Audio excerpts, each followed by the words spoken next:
Hello everyone. आज हम लोग अपना नया टॉपिक स्टार्ट करेंगे जिसका नाम है कंटिन्यूटी। आप लोगों ने कंटिन्यूटी पहले भी पढ़ी होगी 12th क्लास में, तो यहाँ पे भी कुछ वही है और एक दो डेफिनेशंस और जुड़ गई हैं उसकी। जैसे epsilon delta definition of limit point पढ़ाए थे हम, तो उसी तरीके से epsilon delta definition of continuity और ये सब चीज़ें हैं। ठीक है, तो देखते हैं, अपना शुरू करते हैं हम लोग। A function continuity at a point की डेफिनेशन क्या क्या है। 2-3 डेफिनेशन है यहाँ पर, आप लोग देख सकते हैं। पहला डेफिनेशन है हम लोग जो पहले का है, पुरानी डेफिनेशन वो, a function f x is set to be continuous at a point c if limit of x tending to c f x exist. Limit exist का मतलब क्या होता है कि हम लोगों का लेफ्ट हैंड लिमिट और राइट हैंड लिमिट दोनों एग्जिस्ट करना चाहिए ना, और दोनों इक्वल होने चाहिए, तब हम लोग की लिमिट एग्जिस्ट करती है। Limit exist and equals to f c, and यहाँ पे है देखिए equals to f c. Equals to f c मतलब जिस पॉइंट पर हम लोग अपनी लिमिट निकाल रहे हैं उस पॉइंट पे डायरेक्ट अगर हम लोग फंक्शन की वैल्यू निकालते हैं वो, और जो लिमिट की वैल्यू आ रही है अगर वो सेम हो जाती है तो हम लोग क्या कहते हैं कि फंक्शन कंटिन्यूअस है ना। मतलब हर पॉइंट पे फंक्शन की वैल्यू सेम है, यानी कि मान लो किसी पॉइंट सी पर निकाल रहे हैं अगर, तो सी से लेफ्ट में भी वही वैल्यू रही फंक्शन की, फिर पॉइंट सी पर पहुंचते हुए भी वही वैल्यू रही, फिर पॉइंट सी से जब आगे बढ़ रहे हैं तब भी वही वैल्यू है, तो हम लोग कहते हैं कि फंक्शन कंटिन्यूअस है, जो हम लोग पहले पढ़े हैं वही चीज़। ठीक, एक डेफिनेशन हो गई। अब अगली डेफिनेशन क्या है, Cauchy's epsilon delta definition of continuity. हमने पढ़ाया था कोशीज डेफिनेशन या फिर epsilon delta definition of limit. उसी तरीके से सेम चीज़ इसमें रहेगी, बस इसमें क्या जुड़ जाएगा, जो हम लोगों का जो लिमिट आ रही थी, जो वहाँ पे हम लोग क्या लिखते थे वहाँ पे, हम लोग वहाँ पे लिखते थे F x minus l is less than epsilon ना, मॉड ऑफ। तो एल जो होता था यहाँ पर, जो एल था वो क्या था, लिमिट की वैल्यू थी, और हम लोगों को कंटिन्यूटी में क्या चाहिए होता है कि जो लिमिट होता है, लिमिट बराबर होना चाहिए फंक्शन की वैल्यू के उस पॉइंट पर। तो इसका मतलब हम लोग यहाँ पर एल की जगह क्या ले लेंगे, एल की जगह हम लोग एफ ऑफ सी लेकर चलेंगे। तो देखिए क्या लिखा है कि Cauchy's epsilon delta definition of continuity में a real valued function is set to be continuous. यहाँ पे क्योंकि रियल की बात हो रही है तो हम लोग फंक्शन रियल ही लेकर चलेंगे, यहाँ पे कुछ भी कॉम्प्लेक्स या फिर कुछ नहीं आएगा, तो हम लोग हमेशा रियल फंक्शन की बात कर रहे हैं तो रियल ही है सब।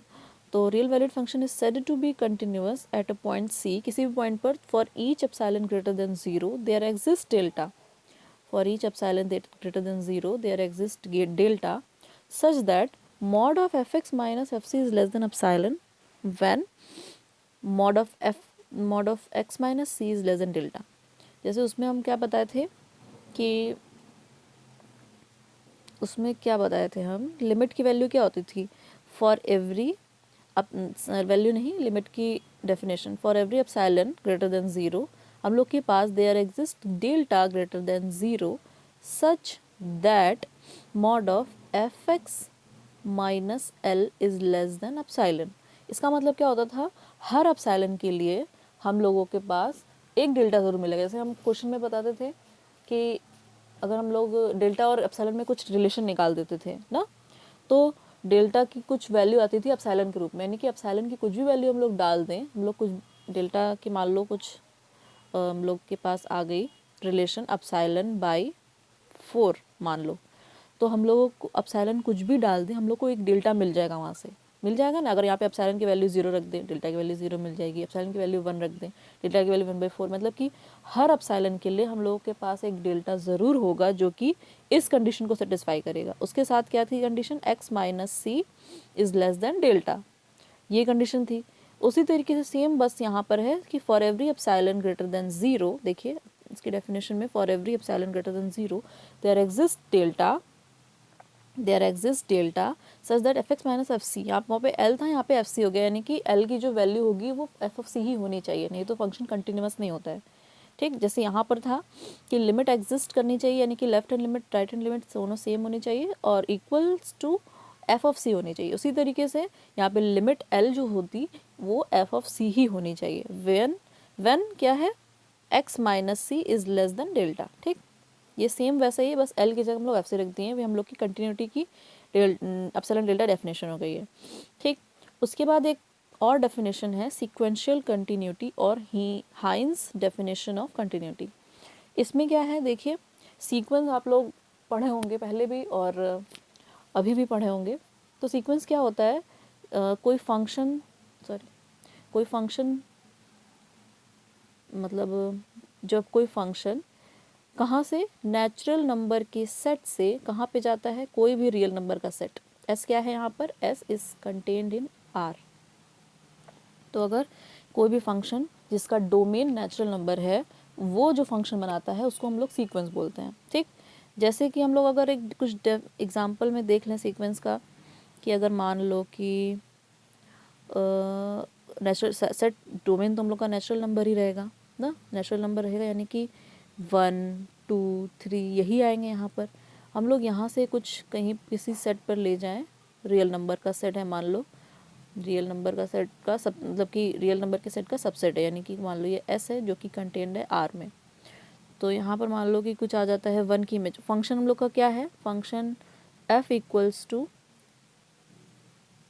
F of x equals to, हम लोग को क्या मिल रहा है यहाँ पर, एफ ऑफ एक्स ले लो या एफ ऑफ एन ले लो, यानी कि बस उसकी वैल्यू रखनी होगी। मान लो 2n मिल रहा है, f of n equals to 2n। तो इसका मतलब क्या है कि यहाँ पर जो ये वाला जो n है, यहाँ पर हम लोग n इक्वल्स टू 1 रखेंगे, तो एफ ऑफ एन की वैल्यू क्या मिलेगी, एफ ऑफ एन की वैल्यू मिलेगी 2। इसी तरह जैसे कि अगर यहाँ पे वही सेट हो जाए हम लोग का अगर 2n का, तो 1 की वैल्यू 2 आएगी, 2 की वैल्यू 4 आएगी, 3 की वैल्यू 6 आएगी। यानी कि ये जो मैप बन रहा है ये क्या हो रहा है, हम लोग का नेचुरल नंबर का सेट से हम लोगों का दूसरे एक रियल नंबर का सबसेट है ना ये। ये कौन सा सब, ये वाला जो को डोमेन है वो क्या हो गया, किसी भी रियल नंबर का सबसेट ही तो हुआ, रियल नंबर ही तो है 2 4 6 और सारे इवन नंबर्स। तो हम लोग का जो सीक्वेंस होता है वो क्या होता है, जिसका डोमेन नेचुरल नंबर हो और को डोमेन कोई भी रियल नंबर का सबसेट हो, ठीक। तो हम लोग के पास ये हो गया, इस तरीके से हम लोग सीक्वेंस बनाते हैं। और इसको हम लोग लिख कैसे सकते हैं, ए जैसे कि यहाँ पे n की वैल्यू, यहाँ पे सीक्वेंस को कैसे लिख सकते हैं हम लोग, A1 A2, A1 की वैल्यू यहाँ पे क्या आ जाएगी, सीक्वेंस क्या बोलते हैं, इस जीवा जो को डोमेन का जो सेट होता है इसको बोलते हैं सीक्वेंस ना। तो को डोमेन के सेट में सीक्वेंस है, तो क्या A1 की वैल्यू क्या आ रही है, 2 आ रही है, A2 की वैल्यू क्या आ रही है, 4 आ रही है ना। इसी तरह तो an हम लोग के क्या हो गए, यहाँ पे सीक्वेंस हो गए, ठीक। यहाँ पे an या फिर xn ले लो, कोई भी वेरिएबल, और यहाँ पे n लगा देंगे, यानी कि n की जो वैल्यू है वो नेचुरल नंबर के सेट से आ रही है जो कि वेरी कर रही है, ठीक। तो वही होता है हम लोग का सीक्वेंस। सीक्वेंस क्या होता है, जो नेचुरल नंबर से कोडोमेन, नेचुरल नंबर के सेट से कोडोमेन पे जो फंक्शन बनता है उसको सीक्वेंस बोलते हैं। जो कोडोमेन का सेट होता है उसके जो वैल्यूज़ होती है उसको सीक्वेंशियली होते हैं, क्योंकि देखो 1 की वैल्यू रखेंगे तो कुछ उसके करस्पॉन्डिंग कुछ वैल्यू आएगी, 2 वैल्यू रखेंगे फिर तो उसके करस्पॉन्डिंग वैल्यू आएगी। तो मतलब कि ये सीक्वेंशियली करते चलते जाते हैं, कहीं से भी कुछ भी वैल्यू आके उठ के नहीं आ जाती है। यहाँ से कुछ वैल्यू जो हम लोग डोमेन में डालेंगे तो को डोमेन में उसकी कुछ वैल्यू आएगी जो कि सीक्वेंस में आएगी। कोई भी वैल्यू, मान लो हम लोग का सीक्वेंस हो जाए 1/n, तो जब यहाँ पे n की वैल्यू रखते जाएंगे तो क्या होता जाएगा, 1 आएगा, फिर 1/2 आएगा, फिर 1/3 आएगा। मतलब ये वैल्यूज़ जो हैं वो सीक्वेंस में आ रही हैं ना। तो हम लोग पहले डेफिनेशन देख लेते हैं। A function f is said to be continuous at a point c if for every sequence xn, हर sequence xn converges to c, यानी कि हम लोग और आप लोग पढ़े होंगे कि सीक्वेंस की कन्वर्जन यूनिट 1 में सर पढ़ाए होंगे। तो सीक्वेंस अगर किसी भी पॉइंट पे कन्वर्ज कर रही है तो जो सीक्वेंस की जो इमेज होगी वो किस पे कन्वर्ज करेगी। सीक्वेंस देखिए, अगर मान लीजिए कि एक्सन हम लोग का ये है, एक्सन कैसे बना है, कोई भी यहाँ पे नेचुरल नंबर का सेट रहा होगा, उससे यहाँ पे वैल्यूज़ ऐसे करके हम लोग के पास एक सीक्वेंस एक्सन बन गया, ठीक।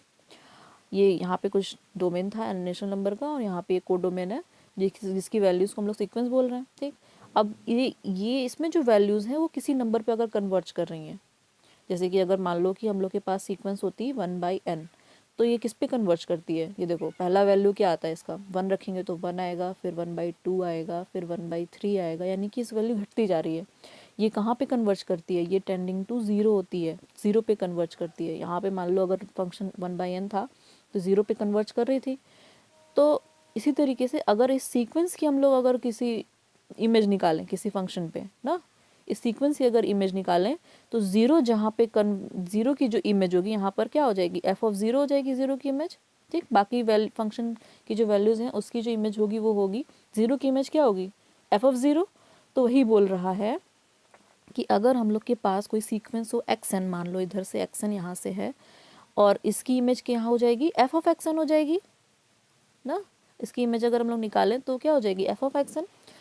तो अगर एक्सन जो सीक्वेंस है वो किसी भी एक्सन जो सीक्वेंस है अगर ज़ीरो पे कन्वर्ज कर रही है या फिर किसी भी नंबर सी पर कन्वर्ज कर रही है तो उसकी जो इमेज एफ ऑफ एक्सन है वो कहाँ पे कन्वर्ज करेगी, वो कन्वर्ज करेगी जो सी होगा उसकी जो इमेज होगी वहाँ पे।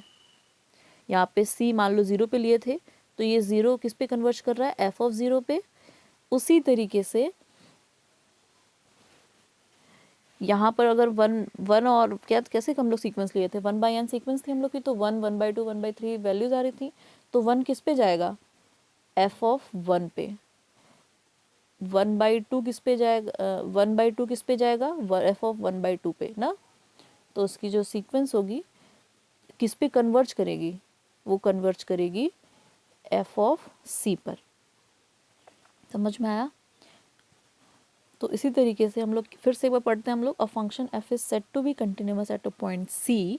अगर कोई फंक्शन को हम लोग कह रहे हैं कि वो सी पर कंटिन्यूअस है, तो if for every sequence x n converges to c the corresponding sequence f of x n converges to f of c. तो हम लोग क्या कहेंगे कि जो फंक्शन है वो सी पे कन्वर्जेंट है ना।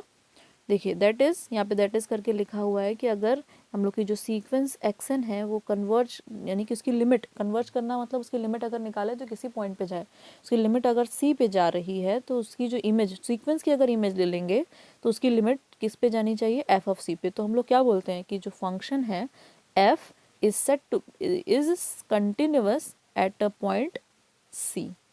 ठीक, तो उसको समझने की कोशिश करिएगा अच्छे से। ठीक, उसके बाद क्या है, equivalence of definition of Cauchy and हाइन।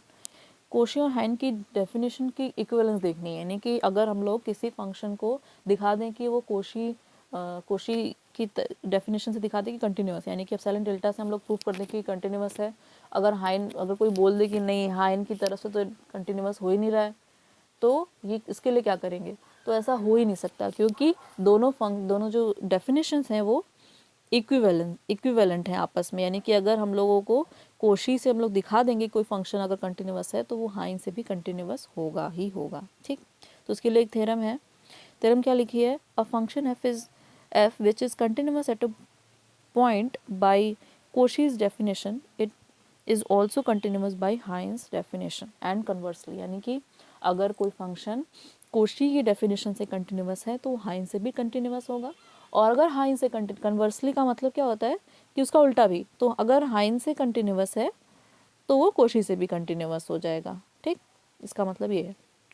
तो प्रूफ में लिखिए, देखिए क्या लिखा है कि a function let function f is continuous at a point by Cauchy's definition. तो हम लोग क्या करते हैं इसमें, कन्वर्सली अगर ऐसा होता है या फिर इफ़ एंड ओनली इफ लिखा होता है तो क्या करते हैं कि अगर हम लोग पहला लेकर चलते हैं, यानी कि जो हम लोग को दिया हुआ है उसको मान के चलते हैं, जो प्रूफ करना है उसको निकालते हैं।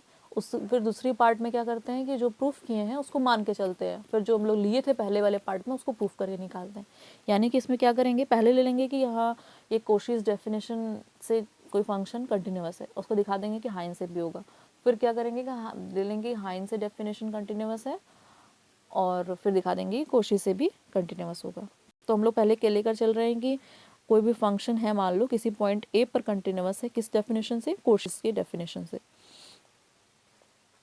तो उसके लिए उसमें क्या हो जाएगा, अगर कोशी डेफिनेशन से कंटिन्यूअस है तो कोशी की डेफिनेशन भी फॉलो करेगा। ठीक, उसके बाद लिखा है we have to show the function f is continuous by Heinz definition also। हम लोग को क्या शो करना है यहाँ पर कि हाइन से भी डेफिनेशन कंटिन्यूअस है। फिर तो उसकी डेफिनेशन फॉलो करेगा तो उसकी डेफिनेशन लिख देंगे यहाँ पे, क्या लिख, कोशीज की डेफिनेशन से क्या लिखेंगे, क्या लिखा है, since it is continuous by Cauchy, अगर कोशी से डेफिनेशन से कंटिन्यूअस है तो उसकी डेफिनेशन फॉलो करेगा। Therefore for any epsilon greater than 0 there exist delta, हम लोग के पास डेल्टा मिलेगा जो कि इस कंडीशन को सेटिस्फाई करेगा। ये क्या है, डेफिनेशन है जो हम लोग कोशिश की डेफिनेशन में लिखे हैं एप्सिलॉन डेल्टा, वो सिर्फ ये डेफिनेशन लिखी और कुछ भी हम लोग यहाँ पे कुछ किए नहीं है। वहाँ पे क्या लिखा था कि mod of f x minus f c is less than epsilon when ये वाली कंडीशन। और अगर हम लोग उसको दूसरी तरीके से देखें तो इस तरह से भी लिख सकते हैं। ठीक, क्यों लिख सकते हैं, क्योंकि अगर उसका मतलब क्या होता है कि ये वाली कंडीशन होगी जब हम लोग को ये मिलेगा, और हम लोग अगर यहाँ पर इस तरीके से लिख देंगे इसका मतलब क्या हो गया कि ये जो कंडीशन है ये हम लोग को इम्प्लाई करती है कि ये वाली कंडीशन भी सेटिस्फाई करेगी। ठीक, तो हम लोग उसके बाद क्या किए हैं, देखिए for x equals to x n, हम लोग यहाँ पे जो डेफिनेशन लिखा है यहाँ पे x की जगह एक्स एन अगर पुट कर दें तो क्या हो जाएगा, यहाँ पे हो जाएगा x n minus c is less than delta, this implies f of x n minus f of c is less than epsilon. तो हम लोगों की क्या हो गई, ये हम लोग का हाइंस डेफिनेशन से भी कंटिन्यूस हो गया। यहाँ से हम लोग को क्या पता चल दिखने लगा, अगर एक्स की जगह एक्सन पुट कर दिए हैं तो यहाँ से क्या दिखने लगा कि अगर हम लोग के पास कोई एक्सन हो, एक्सन वाली जो फंक्शन होती है वैसा कोई फंक्शन हो तो मॉड उसका लेस देन डेल्टा होगा। इसका मतलब ये, तो इसका मतलब क्या होता है, ये तो डेफिनेशन ऑफ कंटिन्यूटी तो है कोशी की। तो इससे हम लोग को क्या पता चल रहा है कि thus by Heine's definition the function is continuous at x equals to c। ठीक, तो हम लोग क्या कर दिए हैं, हम लोग कोशी से हम लोग हाइन को प्रूफ कर दिए हैं, बस खाली x की जगह एक्स एन को पुट करके। हम लोग दूसरा पार्ट लेकर चलेंगे। दूसरा पार्ट में क्या है कि अगर हाइन डेफिनेशन से फंक्शन कंटिन्यूस है तो हम लोग कोशी से भी दिखाने की कोशिश करेंगे वो होगा। तो conversely let f is continuous by Heinz definition, we have to show the function is continuous by Cauchy also। ठीक, सिंस हाइन की डेफिनेशन से कंटिन्यूस है तो उसकी डेफिनेशन सेटिस्फाई करेगा।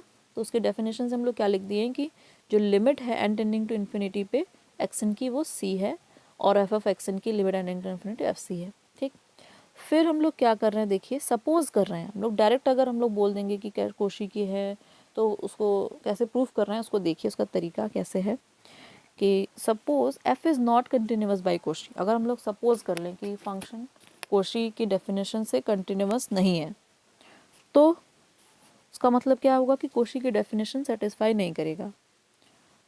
तो उसके लिए देखिए क्या किए हैं, उसके लिए है यहाँ पर then mod of x minus c is less than delta but mod of f x minus c is greater than epsilon. अगर यहाँ पर ग्रेटर की जगह लेस हो जाता है इसका मतलब क्या था, कोशी की डेफिनेशन सेटिस्फाई कर रहा है। लेकिन इस वैल्यू के लिए, यानी कि अगर हम लोग x माइनस सी लेस देन डेल्टा कोई वैल्यू लें तो हम लोग को कोई ऐसी फंक्शन नहीं मिलेगा जो कि लेस देन एप्सिलॉन हो। हम लोग को वो फंक्शन क्या मिल रहा है, ग्रेटर देन एप्सिलॉन मिल रहा है। तो इसका मतलब ये कोशी की डेफिनेशन सेटिस्फाई नहीं कर रहा है। ठीक, तो उसके लिए हम लोग क्या किए हैं, हम लोग को मालूम है कि जो एप्सिलॉन और डेल्टा होते हैं वो बहुत छोटे वैल्यूज़ होते हैं, तो हम लोग उसकी वैल्यू 0 से तो बड़ी लेते हैं लेकिन 1 से छोटी लेते हैं, यानी कि इसकी जो वैल्यू होती है वो 0 1 के बीच में होती है। So let delta equals to 1/n, हम लोग डेल्टा की वैल्यू क्या लेके चल रहे हैं यहाँ पे 1/n। अगर 1/n ले रहे हैं तो देखिए क्या लिखा है, कहाँ गया,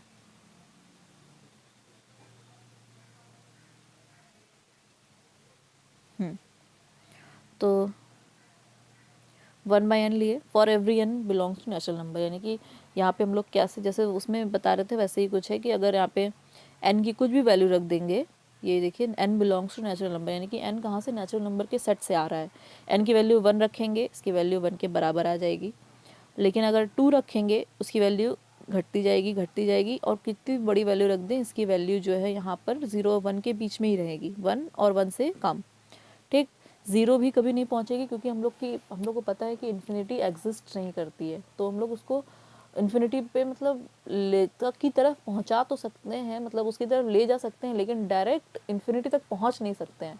यानी कि डेल्टा की वैल्यू जो है यहाँ पे बता रहा है वो टेंडिंग टू 0 हो सकती है लेकिन डायरेक्ट इक्वल टू 0 नहीं लिख सकते। यानी कि हम लोग जैसे लिखते हैं, अगर मान लीजिए इस वाले सीक्वेंस के बारे में लिखना चाहें तो हम लोग कैसे लिखेंगे, limit n tending to infinity 1/n equals to 0, क्योंकि यहाँ पे इन्फिनिटी रखेंगे 0 हो जाएगा। इसका मतलब हम लोग इसको इस तरह से लिख सकते हैं, लेकिन हम लोग 1/n इक्वल्स टू 0 और n इक्वल्स टू इन्फिनिटी नहीं लिख सकते हैं, क्योंकि हम लोग यहाँ पे क्या कर रहे हैं, यहाँ पे हम लोग n को इन्फिनिटी की तरफ लेते हुए जा रहे हैं।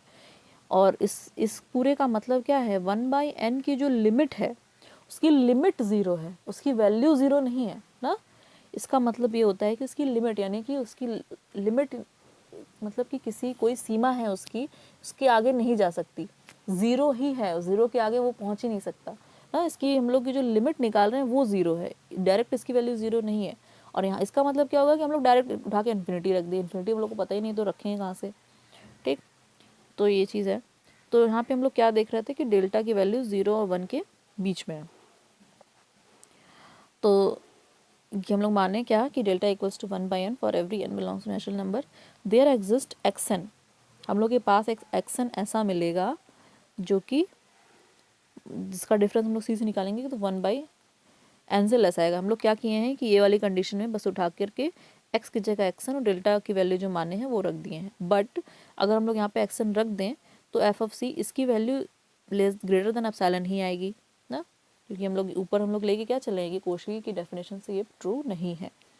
तो अगर हम लोग उसके बाद देखिए क्या किए, applying limit n tending to infinity. हम लोग लिमिट अगर n जो है उसकी लिमिट हम लोग इन्फिनिटी तक लेकर जाएं, यानी कि उसको इन्फिनिटी तक n को वैल्यू को लेकर जाए, यानी कि बहुत ज़्यादा वैल्यू रखते जाएं, तो हम लोग को क्या मिलेगा। यहाँ से हम लोग को पता है लिमिट वाली डेफिनेशन में आप लोग देखेंगे तो इसको हम लोग क्या पढ़ते थे, अगर हम लोग n को अगर इस तरह से कोई वैल्यू लिखिए, इसका मतलब लिमिट n टेंडिंग टू, अगर यहाँ पे इन्फिनिटी ले जाएंगे तो इसकी लिमिट क्या हो जाएगी, यहाँ पे इसकी लिमिट ये हो जाएगी, यहाँ पे जो वैल्यू होती है वो हो जाती है, ठीक।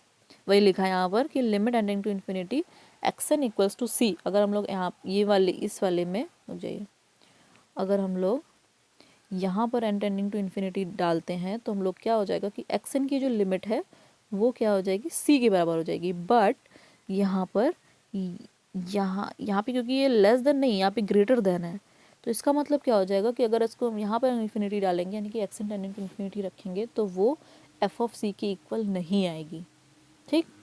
इतना समझ में आया। यहाँ पे क्यों आई इसकी लिमिट सी के बराबर, क्योंकि यहाँ पर ये लेस देन है। यहाँ पे क्यों नहीं आई, क्योंकि ये यहाँ पर ग्रेटर देन है, ठीक। तो यहाँ से हम लोग को क्या दिख रहा है इस वाली लाइन से कि लिमिट xn की वैल्यू तो c है, बट f ऑफ xn की वैल्यू c नहीं है। लेकिन हम लोग लेकर क्या चले थे, हम लोग यहाँ पर मान के चले हैं से यहाँ पर लेट किए हैं। लेट करने का मतलब कि इसको मान के चले हैं कि f is continuous by Heine's definition. Heine की डेफिनेशन से कंटिन्यूअस है तो उसकी डेफिनेशन को फॉलो करेगा। ये देखिए डेफिनेशन से ही तो लिखे हैं। और नीचे हम लोग क्या लेकर आ गए, ये वाली तो वैसे ही है लेकिन यहाँ पे ज़ीरो इक्वल नहीं आ रहा है। इसका मतलब क्या हो गया, यहाँ पे क्या हो गया कि विच कंट्रडिक्ट्स आर अजम्पशन, जो कि हम लोग की जो अजम्पशन है यानी कि जो हम लोग लेकर चले हैं उसी को कॉन्ट्रडिक्ट कर दे रहा है, ठीक है। तो इसका मतलब जो हम लोग सपोजिशन क्या किए थे, सपोजिशन किए थे कि कोशी की डेफिनेशन से ये जो फंक्शन है वो कंटिन्यूअस नहीं है, तो हम लोग की रॉन्ग हो जाएगी। यानी कि अगर हम लोग कुछ लेकर चले हैं और बीच में कुछ मानने से जो लेकर ही चले हैं वही गलत आ जा रहा है, तो हम लोग जो माने हैं बाद में वो हम लोग कहेंगे कि नहीं ये गड़बड़ माने थे, इसका मतलब इसका उल्टा हो जाएगा। तो इस देखिए इस वाली लाइन को देखकर हम लोग क्या लिखे, विच कंट्रडिक्ट्स आर अजम्पशन, यानी कि अजम्पशन क्या है हम लोग का, जो हम लोग लेकर चले हैं यानी कि हाइन की डेफिनेशन से कंटिन्यूअस है, जो कि नहीं आ रहा है इससे, ठीक। उसके बाद हम लोग क्या कर दिए, implies our supposition is wrong. Supposition कौन सी सपोजिशन, जो कि हम लोग माने थे कि कोशी की डेफिनेशन से कंटिन्यूअस नहीं है, वो हम लोग ही रॉन्ग है। अगर रॉन्ग मतलब जो सपोजिशन माने हैं कि कोशी की डेफिनेशन से कंटिन्यूअस नहीं है ये रॉन्ग है, इसका मतलब क्या हो गया, वो कंटिन्यूअस है कोशी की डेफिनेशन से, ठीक। Hence f is continuous by Cauchy's definition also, hence the theorem, मतलब कि हम लोग का थियरम प्रूफ हो चुका। हम लोग क्या किए, पहले हाइन की डेफिनेशन कोशी की डेफिनेशन माने, फिर हाइन की डेफिनेशन दिखा दिए कि हाँ डेफिनेशन हाइन की डेफिनेशन से भी ये ट्रू है। उसके बाद क्या कर दिए कि हाइन की डेफिनेशन लेकर चले, लेकिन कुछ ऐसा हो गया कि कोशी की डेफिनेशन कौन अगर हम लोग लेकर चल रहे हैं कि नहीं हो रही है, तो हाइन की डेफिनेशन ही कॉन्ट्रडिक्ट कर जा रही है। तो इससे हम लोग का क्या हो गया कि सपोजिशन ही रॉन्ग है, इसका मतलब ये फंक्शन दोनों के दोनों डेफिनेशन से कंटिन्यूअस हैं। दोनों की दोनों डेफिनेशन मतलब इक्विवेलेंट है। यानी कि इक्विवेलेंट का मतलब अगर किसी एक से भी आप लोग अगर दिखा दें कि अगर हाइन से दिखा दें कि फंक्शन कंटिन्यूअस है तो कोशी से भी कंटिन्यूअस हो जाएगा। ठीक, फिर एग्जांपल देखिए, the following functions are continuous on R. Constant function है, फिर आइडेंटिटी फंक्शन है। कांस्टेंट फंक्शन क्या होता है, जब फंक्शन की हर वैल्यू कुछ भी वैल्यू रखते जाएं यहाँ पे डोमेन में। डोमेन का मतलब क्या है, यहाँ पे ये जो है एफ ऑफ एक्स, यानी कि एक्स जो है एक्स कुछ भी रखते जाएं, फंक्शन जो देगा एफ ऑफ एक्स की वैल्यू हमेशा सी ही आ रही है, यानी कि कोई भी कांस्टेंट वैल्यू उठा लीजिए तो ये आ रही है। फिर क्या है आइडेंटिटी फंक्शन, यानी कि कुछ भी एक्स की जो वैल्यू लेकर चलेंगे, मतलब जो एक्स डालेंगे वही हम लोग को इसकी इमेज मिल जाएगी। इमेज क्या है यहाँ पे, f of x equals to x है। ठीक, तो ये कांस्टेंट फंक्शन और आइडेंटिटी फंक्शन है। तो प्रूफ में क्या लिखा है, let a belongs to R. अगर ए आर में बिलोंग कर रहा है एंड एप्सिलॉन ग्रेटर देन 0 है, b any positive real number, then क्या है, पहला there exist delta greater than 0 such that x belongs to r और mod of x minus a less than delta. यहाँ से हम लोग क्या कोशी डेफिनेशन से हम लोग प्रूफ करेंगे कि ये फंक्शन कंटिन्यूअस है कि नहीं। तो उससे कैसे करेंगे हम लोग, देखिए इसको लिए इस वाले कंडीशन को उठाए, इसमें इस ये क्या इम्प्लाई करता है, हम लोग लिखें उधर कि ये इम्प्लाई करता है ये वाली डेफिनेशन और लेस देन एप्सिलॉन अगर कंटिन्यूअस होता है तो हम लोग को क्या करना है, अगर एक कंडीशन उठा रहे हैं तो उससे इम्प्लाई जो कर रहा है इसको दिखा देंगे, अगर लेस देन एप्सिलॉन है तो हम लोग की फंक्शन कंटिन्यूअस हो जाएगा। ठीक, तो हम लोग यहाँ से हम लोग क्या उठाए, f of x minus f of a equals to क्या आ जाएगा, पहली फंक्शन क्या थी हम लोगों की, कांस्टेंट फंक्शन थी, तो कांस्टेंट की वैल्यू एक्स पे निकाल लें, ए पर निकाल लें, सी पर निकाल लें, बी पर निकाल लें, मतलब कोई भी किसी भी पॉइंट पर निकाल लें रियल नंबर के, वो एक ही वैल्यू देगा। यहाँ पे c minus c equals to 0 which is less than epsilon. ठीक, तो हैंस हम लोग की जो कंडीशन है ये सेटिस्फाई कर गई, ये क्या हो गई, लेस देन एप्सिलॉन हो गई, जबकि ये कंडीशन हम लोग की थी हम लोग के पास। ठीक, उसके बाद दूसरा आइडेंटिटी फंक्शन है, तो इसको उठाए फिर इसकी वैल्यू अगर लेस देन एप्सिलॉन आ जाएगी तो हम लोग का प्रूफ हो जाएगा। तो इस ये जो mod of f x minus f of a है इक्वल्स टू एफ एक्स की वैल्यू एक्स है और एफ ऑफ ए की वैल्यू ए है, यानी कि mod of x minus A is less than epsilon हो गया। कैसे हो गया, हम लोग यहाँ पर क्या लेकर चले हैं, mod of x minus a less than delta, तो इसको हम लोग क्या लिखते हैं, एप्सिलॉन लिख दिए और ब्रैकेट में क्या लिख सकते हैं, इक्वल्स टू डेल्टा, यानी कि ये वाली जो कंडीशन थी ये तो हम लोग के पास थी ही, तो हम लोग क्या लिख सकते थे, यहाँ पे डेल्टा लिख सकते थे, लेकिन हम लोग को क्या चाहिए, ये वाली जो कंडीशन है इसको लेस देन एप्सिलॉन चाहिए, तो हम लोग यहाँ पर क्या लिखे, एप्सिलॉन लिखे हैं, यहाँ पे एप्सिलॉन लिखे हैं। और सबको समझ में आ ही रहा हो कि यहाँ पर एप्सिलॉन और डेल्टा की वैल्यू क्या है, इक्वल है। ठीक, तो बस वही आ गई, यहाँ पे क्या हो गया, इसको हम लोग चाहें तो डेल्टा भी लिख सकते हैं, कोई दिक्कत नहीं है, लेकिन हम लोग की जो डेफिनेशन है एप्सिलॉन डेल्टा उसके तरीके से हम लोग को लिखना होता है, इस वजह से हम लोग हमेशा एप्सिलॉन डेल्टा का ही यूज़ करते हैं। यहाँ पे डेल्टा लिख देंगे तो हम लोग क्या कह देंगे कि हर पॉजिटिव फॉर क्या होता है definition, for every epsilon greater than 0, यानी कि एप्सिलॉन से कोई मतलब नहीं है, हम बताए हैं कि एक बस पॉजिटिव नंबर चाहिए हम लोगों को, एप्सिलॉन हो, डेल्टा हो, एम हो, एन हो, बस हम लोग अगर इसको for every m greater than 0 लिख देंगे तब भी चलेगा, हम लोगों को बस पॉजिटिव नंबर से मतलब होता है। ठीक, तो यहाँ पे एप्सिलॉन लिख रहे हैं, अगर आप चाहें तो डेल्टा भी लिख सकते हैं, कोई दिक्कत नहीं है, या फिर कोई कुछ और नंबर भी लिख सकते हैं ना। यहाँ पे एप्सिलॉन जो लिख रहे हैं इसका मतलब क्या है, यहाँ पे कुल मिला के तो एप्सिलॉन डेल्टा के बराबर ही है, तो हम लोग डायरेक्ट डेल्टा भी लिख सकते हैं, कोई दिक्कत नहीं है, लेकिन हम लोगों की जो कंडीशन है कंटिन्यूटी की वो सेटिस्फाई हो जा रही है, इसका मतलब ये जो फंक्शन था वो कंटिन्यूअस है। ठीक, ये चीज़ हो गई। उसके बाद एक एग्ज़ाम्पल है, उसको आप लोग देखिएगा।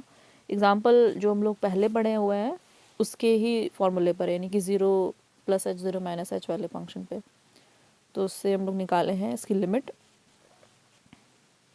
इसको आप लोग खुद देख लीजिएगा। और यहाँ पर क्या है, यहाँ पे हम लोग क्या किए हैं कि ये फंक्शन की वैल्यू क्या निकाले हैं, लेफ्ट हैंड लिमिट और राइट हैंड लिमिट, यानी कि लेफ्ट हैंड लिमिट कैसे, फंक्शन की वैल्यू 0 - h रख के लेफ्ट हैंड लिमिट और राइट हैंड लिमिट 0 + h रख के, दोनों की वैल्यू अगर इक्वल आ जाएगी, और यहाँ पे डायरेक्ट फंक्शन की वैल्यू दी हुई है एफ, देख क्या लिखा है यहाँ पे 0 इफ़ x इक्वल्स टू 0, यानी कि एफ ऑफ 0, यानी कि एफ की वैल्यू जब 0 रखेंगे तो उसकी वैल्यू क्या आ जाएगी, 0, यानी कि अगर इस फंक्शन की लिमिट इक्वल आए और दोनों की दोनों लिमिट क्या आ जाए, 0 आ जाए, और उसके बाद लिमिट एग्जिस्ट कर जाएगी, दोनों इक्वल आ जाएगी तो, और अगर ज़ीरो आ जाएगी तो ये जो फंक्शन की वैल्यू है उसके बराबर आ जाएगी, यानी कि फंक्शन कंटिन्यूअस हो जाएगा। देखिए हुआ है कि नहीं फंक्शन कंटिन्यूअस, फंक्शन कंटिन्यूअस है। ठीक, उसके बाद अगला एग्जाम्पल भी कुछ इसी तरीके से होगा, आप लोग देख कर उसको कर लीजिएगा और हम कुछ क्वेश्चन दे देंगे, उसको भी आप लोग सॉल्व करिएगा। तो यहाँ पर क्या है, यहाँ पर फंक्शन कंटिन्यूअस है क्योंकि यहाँ पे कुल मिला के ज़ीरो ही वैल्यू दोनों की आ जा रही है और फंक्शन की जो लिमिट दी हुई है डायरेक्ट लिमिट वो भी ज़ीरो ही है, तो हम लोग की जो फंक्शन है वो कंटिन्यूअस है। उसके बाद लिखा है यहाँ पे डिसकंटिन्यूअस फंक्शन। कंटिन्यूटी क्या हो जाएगी, फंक्शन जिस पॉइंट पे कंटिन्यूअस है वो कंटिन्यूअस फंक्शन हो जाएंगे, मतलब जिस पॉइंट पे कंटिन्यूअस है वो पॉइंट कंटिन्यूअस पॉइंट है और वो फंक्शन क्या हो जाएगा, कंटिन्यूअस फंक्शन हो जाएगा। और डिसकंटिन्यूअस फंक्शन क्या हो जाएंगे, अगर कोई फंक्शन किसी भी पॉइंट पे कंटिन्यूअस नहीं है तो वो फंक्शन डिसकंटिन्यूअस हो जाएगा। तो उसका डेफिनेशन लिखा है, function is said to be discontinuous at a point c if it is not continuous there at c. लेकिन अगर किसी पॉइंट पे वो कंटिन्यूअस नहीं है तो फंक्शन डिसकंटिन्यूअस हो जाएगा, सिंपल। ठीक, फिर क्या लिखा है, the point c is then called a point of discontinuity of the function. तो वो पॉइंट जो होगा जिस पॉइंट पे फंक्शन कंटिन्यूअस नहीं है तो उसको क्या बोलेंगे, वो पॉइंट ऑफ डिसकंटिन्यूटी बोलेंगे। और यहाँ पर कुछ दो चार तरीके की डिसकंटिन्यूटीज़ हैं, उसको उसकी डेफिनेशन लिखी हुई है, उसको देखिए। There are 4 kinds of discontinuities of a function at a point c. किसी भी पॉइंट पे 4 तरीके की डिसकंटिन्यूटीज़ हो सकती हैं, कौन कौन सी, रिमूवेबल डिसकंटिन्यूटी और फर्स्ट काइंड, सेकंड एंड आगे लिखा हुआ है। तो रिमूवेबल का डेफिनेशन में लिखिए, क्या लिखा है कि a function f is said to have removable discontinuity at किसी पॉइंट यानी कि सी पर if limit f x exist, ना इफ अगर उसकी लिमिट एग्जिस्ट करे यानी कि लेफ्ट हैंड लिमिट और राइट हैंड लिमिट बराबर हो, but it is not equal to the value of f of C. लेकिन वो फंक्शन की वैल्यू एफ ऑफ सी जो डायरेक्ट दी होती है उस पर उसके बराबर ना हो। यहाँ पे देखिए लिखा हुआ है कि अगर ये left hand limit right hand limit दोनों बराबर हो लेकिन उन दोनों की जो वैल्यूज आए वो एफ ऑफ सी के बराबर ना हो तो फंक्शन क्या होता है, रिमूवेबल डिसकंटिन्यूटी। उसको हम लोग रिमूव भी कर, रिमूवेबल का मतलब क्या हो गया, रिमूव कर, जिसको हम लोग रिमूव कर सकें। ठीक, तो नोट में क्या लिखा है, such a discontinuity can be removed by assigning the suitable value of the to the function at x equals to c. उसको रिमूव कर सकते हैं सुटेबल वैल्यू असाइन करके। उसको कैसे करेंगे हम लोग आगे देखते हैं। फिर दूसरी है discontinuity of first kind. First kind का क्या, उसमें क्या लिखा है, a function f is said to have a discontinuity of first kind at x equals to c if limit left hand limit and right hand limit both exist but not equal. यानी कि अगर ये दोनों exist तो करें लेकिन equal ना हो, ना लेफ्ट हैंड और राइट हैंड अगर अलग अलग एग्जिस्ट कर रही हैं, अलग अलग मतलब कि इक्वल नहीं है, तो उसको हम लोग क्या कहते हैं, डिसकंटिन्यूटी ऑफ फर्स्ट काइंड। फिर क्या है, discontinuity of first kind can be divided into 2 parts. 2 part हो सकते हैं, क्या, from the left and from the right. इसको आप लोग पूरा लिखिएगा, discontinuity of first kind from the left और discontinuity of the first kind from the right। पहला क्या है, discontinuity of the first kind from the left। a function is said to have a discontinuity of first kind from the left at x equals to c if limit x equals to c minus fx exist but is not equal to fc। यानी कि left hand limit exist तो करे लेकिन वो F of सी के बराबर ना हो, दैट इज़ ये वैल्यू आ जाए। ठीक, तो ये क्या हो गई हम लोगों की discontinuity of first kind from the left. और राइट क्या हो जाएगी, इसी तरीके से आप लोग दूसरी डेफिनेशन लिख लीजिएगा, यहाँ पे लिखा हुआ है similarly for from the right. कैसे हो जाएगी, सारी चीज़ें वैसे लिखेंगे, a function is said to have discontinuity of first kind from the right at x equal to c if limit x, जो ये रहेगा यहाँ पे ये जो राइट ये लेफ्ट है तो यहाँ पे क्या हो जाएगा, राइट हो जाएगा, प्लस हो जाएगा, exist but not equals to f c, और इसका जो कंडीशन है वो यही हो जाएगा। ठीक, फिर क्या है, discontinuity of second kind. A function is said to have discontinuity of the second kind at x equals to c if neither left और राइट एग्जिस्ट, यानी कि ना लेफ्ट हैंड लिमिट एग्जिस्ट करे ना राइट हैंड एग्जिस्ट करे। फिर mixed kind क्या है, a function is said to have discontinuity of mixed kind at x equals to c if exactly one from left and right exist and other limit does not exist, यानी कि left और right में से कोई एक ही exist करे तो उसको हम लोग मिक्स्ड काइंड डिसकंटिन्यूटी बोलते हैं। फिर एक एग्जांपल है, उसको देखिए क्या है, show that the function defined as f x equals to this has removable discontinuity at origin. तो इसको लेकर हम लोग क्या करना है, हम लोग कुछ खास नहीं करना है, बस हम लोगों को लेफ्ट हैंड लिमिट निकालनी है, राइट हैंड लिमिट निकालनी है, जैसे हम लोग बाकी के फंक्शन में निकाल रहे हैं। ठीक, तो उसको देखिए निकाला हुआ है यहाँ पर। तो लेफ्ट हैंड लिमिट क्या आई हुई है 2, राइट हैंड लिमिट आई हुई है 2।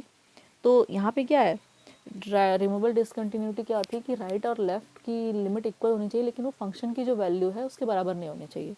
तो यहाँ पर क्या हो गया, लेफ्ट और राइट तो बराबर हो गया, लेकिन जो फंक्शन की वैल्यू 0 है उसके बराबर नहीं आ रहा है। इसका मतलब यहाँ पे क्या है, हम लोग शो कर दिए क्या कि function has removable discontinuity. But इसको हम लोग रिमूव कैसे कर सकते हैं उसको देखना है। ठीक, बाकी चीज़ें यहाँ पे लिखी हैं, ओरिजिन पर रिमूवेबल डिसकंटिन्यूटी है, ये वो सब चीज़ें। ठीक, फिर यहाँ पे क्या है, ये नोट है, इसको कट गया है, इसको लिख लीजिएगा, यहाँ पे ये नोट है।